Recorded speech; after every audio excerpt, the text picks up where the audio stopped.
वो चीज मिली, पायो जी पायो मैंने राम रतन धन पायो। ये नाम ऐसा महामहिम, भगवान को अधीन कर ले, मन की क्या बात है, मन अधीन हो ये क्या बात है। भगवान को अधीन सुमिर पवन सुत पावन नामू, अपने बस करी राखे रामू। जब भगवान को अधीन कर लेता है तो ये तो मन की तो बात जाने दो, इंद्रियों की बात जान। पर आप क्या करते हैं, जब विषय चिंतन कर रहे होते हैं तब आप नाम को छोड़ देते हैं। बस ये गलत बात हो गई, अब आप नहीं समझ सकते। और नाम चल रहा है तो याद रखो, बिल्कुल कुछ नहीं बिगाड़ सकता है, कुछ भी चिंतन करता रहे, तुम परेशान मत होना। ये अपने आप आपके सामने शरणागत हो जाएगा, मन शरणागत हो जाएगा, अपने आप हो जाएगा। आप जैसा चाहोगे वैसे ही चलेगा, बस नाम ना छोड़ना। नाम छोड़ दिया फिर ये बातों से बस में होने वाला नहीं है। बहुत ही ये दुर्जय शत्रु है, मन दुर्जय शत्रु है। नाम की कृपा से जब ये मित्र बन जाता है तो इससे बड़ा सुख देने वाला भी कोई नहीं होता, ये भी बात समझ लेना। और जब नाम नहीं चलता है, विषयों का चिंतन करता है, तो इससे बड़ा दुख देने वाला कोई दुश्मन नहीं है। संगास्तेषु उपजायते, ये मन चिंतन करके विषयों में राग पैदा कर देता है। कैसे वो भोग मिले, अब तो जीवन बेकार लगता है बिना उसके भोगे। अब तो, और सही बात, न उसे रात में नींद आती है, न दिन में उसे किसी से मिलना अच्छा लगता है। जैसी प्रेमी की स्थिति होती ना, ऐसे कामी की भी हो जाती है। बस उसको वही बात, कब मिले, कब देखूं, कब भोगूं, बस अंदर जिस विषय में तन्मय हुआ वो इसी विषय के लिए। अब जब वो प्रबल कामना हो जाती है तो कामात क्रोध हो भी जाते। यदि कामना की पूर्ति हो गई तो भयंकर दोष पैदा हो गया, लोभ, और भोगूं और मिलूं, कभी एक क्षण के लिए ये भोग हमसे दूर ना हटे।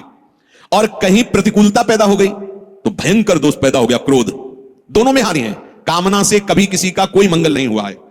अगर काम की पूर्ति होती है तो भयंकर लोभ पैदा हो जाएगा।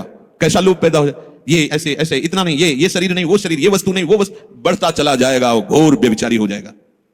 और अगर प्रतिकूलता हुई तो क्रोध पैदा हो जाएगा। ऐसा क्रोध पैदा हो जाएगा क्यों, जिसको कहता है कि मैं तुम्हें बहुत प्यार करूं, उसी को मार देगा, वो हिंसा कर देगा। ये बिल्कुल समझने की बात है।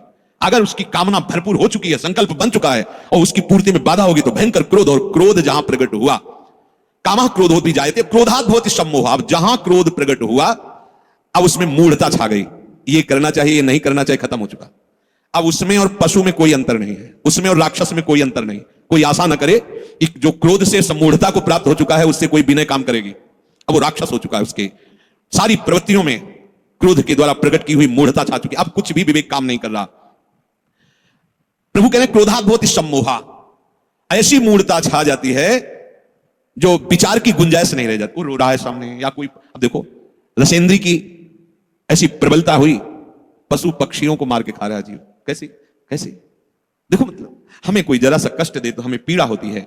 आप देखो, एक छोटी चींटी जा रही हो, आप एक तिनके से ऐसे छूने की चेष्टा, वो भागने की चेष्टा करेगी, अर्थात वो बचना चाहती है। ऐसे हर जीव है। कैसी मूढ़ता छा गई, जीवों की हत्या करके उनके शरीर को खाते हैं।